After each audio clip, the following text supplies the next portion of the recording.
Que a graça do Senhor Jesus seja com todos meus irmãos, meus amigos. É uma satisfação estar com você aqui no nosso canal, de volta, depois de tanto tempo, para pensarmos juntos sobre um tema muito importante que está diante de todos nós nesses dias desafiadores. Um tema que é a ansiedade diante das circunstâncias.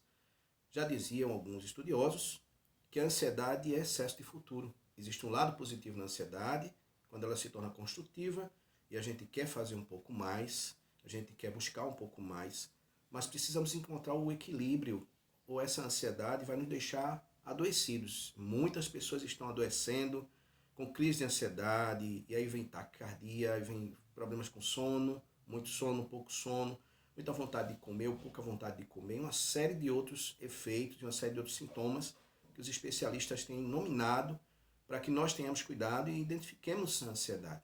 E aqui, no texto que nós vamos ler, há um contexto de ansiedade. Eu gostaria que você fosse comigo até o livro de Esther, capítulo 4, versículos de 15 a 17, e nós encontramos Esther diante de um contexto de muita ansiedade.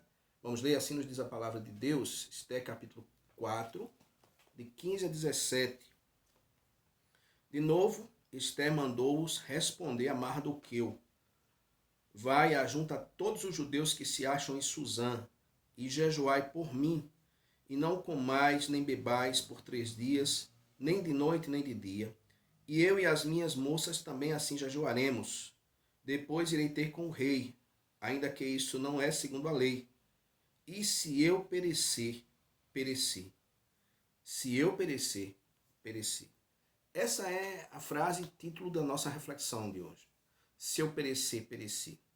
Parece até que Esther não cuidava muito da sua vida, não estava muito preocupada. Quando alguém diz assim, se eu morrer, morri. O que é que está por trás dessa realidade e dentro da realidade de Esther? Há outros momentos na Bíblia em que pessoas reais, como eu e você, como Esther, passaram por momentos difíceis.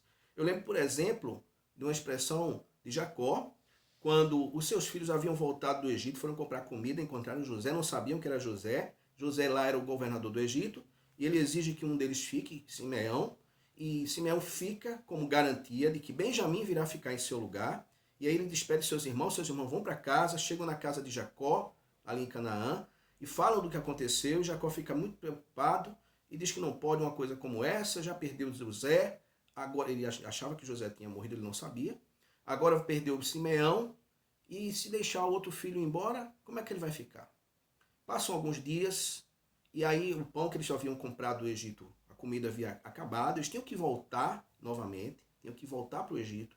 E a condição imposta era essa, tinham que levar Benjamim. E Jacó, certamente depois de orar, de considerar tudo aquilo, viu a realidade de tantas pessoas que dependiam dele, ora ao Senhor, certamente, confiando em Deus, olha para dentro dele e ele fala, e eu vou fazer o quê? Levem o menino. E se eu ficar desfilhado, desfilhado ficarei. Jacó olha para a sua realidade, a mais grotesca possível. Ele olha para a possibilidade de perder os seus filhos. Ele disse, se ele morrer, o que é que eu posso fazer? Essa atitude de Jacó combina muito com a atitude de Esther. E há outros momentos na Bíblia que pessoas da Bíblia, como eu já disse, tiveram que lidar com a sua ansiedade. A ansiedade é escravizadora. Ela estava escravizando Esther. Esther, casada com seu marido, o rei Assuero. Esse Assuero, que era o rei Xerxes, que governou a Pérsia, o Império Medo-Persa, entre 486 e 465 a.C. Ele era um homem poderoso. E aí, esse rei havia promovido um de seus nobres, o Amã, mas o Amã não gostava dos judeus, não gostava de Mardoqueu, transferiu a sua raiva para todo o povo judeu. E aí ele consegue do rei a permissão, e assim, inclusive, uma lei, um edito, um edital. O rei define uma lei que todos os judeus seriam mortos um dia ali, 13 do mês de Adar. Era um tempo entre janeiro e fevereiro, janeiro e março, melhor dizendo, no que seria a nossa época atual. E aí eles ficam esperando aquela data com muita tristeza. Mardoqueu chama Esther e diz, olha, vai morrer todo mundo. Você precisa ajudar a gente. E Esther diz, eu vou fazer o quê? Ele diz, olha, se você pensa que porque é rainha não vai morrer, você vai morrer também. E Esther fica muito preocupada, ela fica muito ansiosa, eu entendo, dessa maneira. E ela começa a pensar e tem uma ideia, ora a Deus, tem uma ideia e fala a Mardoqueu: jejuem, chame o povo para jejuar por mim 3 dias e 3 noites. Eu e minhas moças vamos jejuar também. Eu vou falar com o rei, porque tem aquele detalhe, o rei não me chama mais de 30 dias. E se eu for me apresentar ao rei e ele não estender o cetro de ouro para mim, eu posso ser morta também, independentemente de ser rainha, porque eu só posso ser a presença do rei, do imperador do mundo, se ele me chamar. Mas, o que é que eu vou fazer? Eu vou orar, eu vou jejuar e vou falar com ele, vou tentar fazer minha parte. E se eu perecer, pereci. Meus irmãos, o que eu gostaria de frisar para você é quanto é libertador. Quando você lida com uma situação de dificuldade, notícias difíceis chegam, estamos em dias de notícias difíceis que se acumulam na nossa mente, e a gente vai ficando com muito medo, com muito receio, de uma maneira extrema. Isso nos aperta, nos incomoda, afeta a nossa vida. O que é que a gente precisa fazer? A gente precisa fazer aquilo que Esther fez, aquilo que Jacó fez. Se entregar completamente na mão de Deus. Essa atitude de desapego de si mesmo é o que faz com que nós sejamos libertos. Há 4 lições importantes que eu gostaria de comentar com você. 4 lições sobre essa expressão aqui, e se eu perecer, pereci. Primeira lição, Esther tinha consciência da sua responsabilidade pessoal.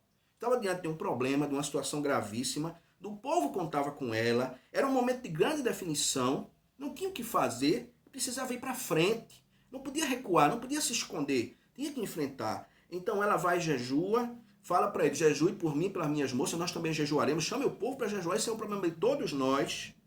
E a Esther assumiu os riscos e a missão, ela estava dizendo: eu tenho que fazer isso, eu tenho que fazer, vou fazer o quê? Se eu morrer, morri, eu vou me entregar, vou fazer o melhor, vou me colocar na mão de Deus, e se eu morrer, morri. Uma outra questão importante, uma outra lição importante, é que Esther está se identificando com o povo. Ela não se afastou das suas origens, ela se assumiu como judia, obedeceu a orientação do seu pai de criação Mardoqueu, que na verdade era seu primo, reconheceu a sua origem, não negou a sua origem, a sua condição de temer a Deus, o seu povo e a sua origem, as suas raízes, não fugiu da batalha, não fugiu do enfrentamento pelo seu povo. Ela disse: eu sou judia mesmo, eu estou aqui, eu sou judia mesmo, eu vou orar, eu vou buscar a Deus. Então nós precisamos ter consciência da nossa responsabilidade pessoal quando estamos diante de uma crise de ansiedade, um momento de ansiedade.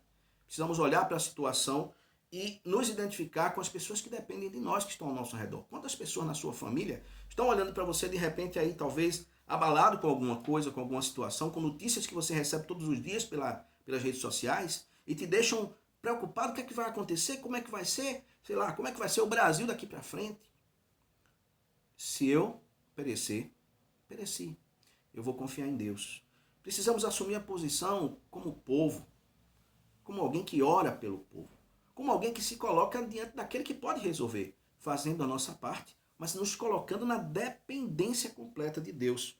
Foi a terceira lição que nós aprendemos aqui. Dependência de Deus na situação crítica é a realidade que Esther nos apresenta. Ela foi buscar o princípio do jejum, o princípio atrelado à oração, o ato de confiar e depender de Deus, demonstrando isso na prática. As pessoas viam, porque, amados, as pessoas têm que ver em nós essa dependência, essa fé prática. Tiago diz que nós precisamos praticar a nossa fé. As pessoas não veem nosso coração, veem a nossa resposta, as nossas ações. O que seremos nós se nos comportarmos como aqueles que não têm esperança? Então Esther se quebrantou e ela foi enfrentar os riscos. Ela dizia para si mesma na sua atitude: eu sou limitada, eu preciso de ajuda, me ajudem. Muitas vezes precisamos dividir com as pessoas ao nosso redor e dividir principalmente com Deus o fardo que estamos carregando. E eu lembro de Neemias, quando estava diante daquela situação, lá no mesmo Império Medo-Persa, pouco tempo depois, Neemias recebeu aquele desafio, aquelas notícias ruins de Jerusalém, e ele orou e jejuou. Então, você tem orado? Ou você tem trocado a sua vida de oração por uma vida de ansiedade? Tem uma quarta lição importante aqui.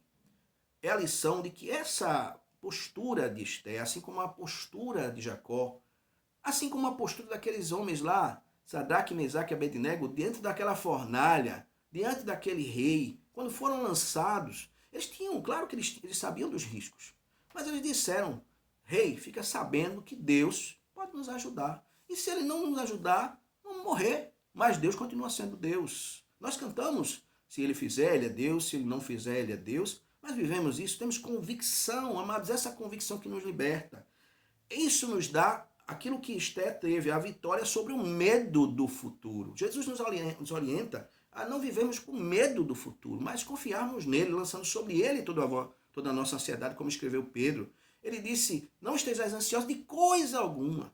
Pedro, que viveu um tempo ansioso, depois amadurece e chega e escreve, lançando sobre ele, jogando com força sobre ele toda a nossa ansiedade, porque ele tem cuidado de nós, ele já está cuidando de nós, ele vive cuidando da gente. Esté teve a mesma consciência de Jacó, e o que aconteceu? Ela se preparou para o pior. Disse, bom, se eu morrer, eu morri. O que é que Amã pode fazer comigo? O que é que o meu próprio rei, o que é que os homens podem fazer comigo? Me matar? Certo, e depois? Eu não estou dizendo que a gente vai viver uma vida irresponsável, se arriscando, mas entre a atitude de ficar com medo e a atitude de depender de Deus de maneira sábia, de maneira equilibrada, numa conduta de oração, o princípio de relacionamento, amados, o princípio de intimidade, buscar essa intimidade com Deus, nos quebrantarmos, olharmos a sua palavra, vermos esses exemplos maravilhosos, é melhor vencer o futuro confiando em Deus. Um homem estava no trânsito, o seu carro parou à noite, 11 horas da noite, e um assaltante veio e colocou a arma na sua cabeça e disse, eu vou atirar na sua cabeça se você não sair do carro. Aquele homem, calmamente, guiado pelo Espírito Santo, olhou para aquele bandido, aquele rapaz ali, né? Aquele malfeitor, infelizmente, naquele momento, e ele pensou, você me mata se Deus quiser. Ele não provocou, mas dentro do seu coração Deus colocou paz. Então aquele rapaz saiu do carro, entregou o carro, e depois tudo ficou resolvido. As coisas foram resolvidas, mas ele teve uma iluminação de Deus para confiar em Deus, sabendo que tudo está nas mãos de Deus. Se Deus permitir, vamos sofrer. Mas Deus pode nos livrar do sofrimento. O problema é a gente desistir antes, acreditar que vai dar tudo errado, porque a gente está com medo das pessoas, com medo das situações, com medo do que vai acontecer. Devemos pensar, Deus está no controle de tudo. E agir como aqueles 3 homens, Sadraque, Mesaque e Abednego. Fica sabendo, ó rei, que Deus pode me livrar. Mas se eu perecer, pereci. Se nós perecermos, perecemos. Nossa vida está nas mãos de Deus. Meu irmão, a sua vida está nas mãos de Deus. Você consegue viver olhando para toda essa ansiedade que está sendo cultivada, na verdade, por tantas coisas no nosso coração. Existem inimigos das nossas almas. Existe um inimigo das nossas almas que tenta nos destruir pela mentira e pelo engano. Esteja atento, vigie, ore. Jesus disse, vigiai e orai, porque não sabeis quando vem o vosso Senhor. Se perecermos, perecemos. Mas em Cristo, lembre, nós somos mais do que o quê? Mais do que vencedores. Que Deus nos abençoe.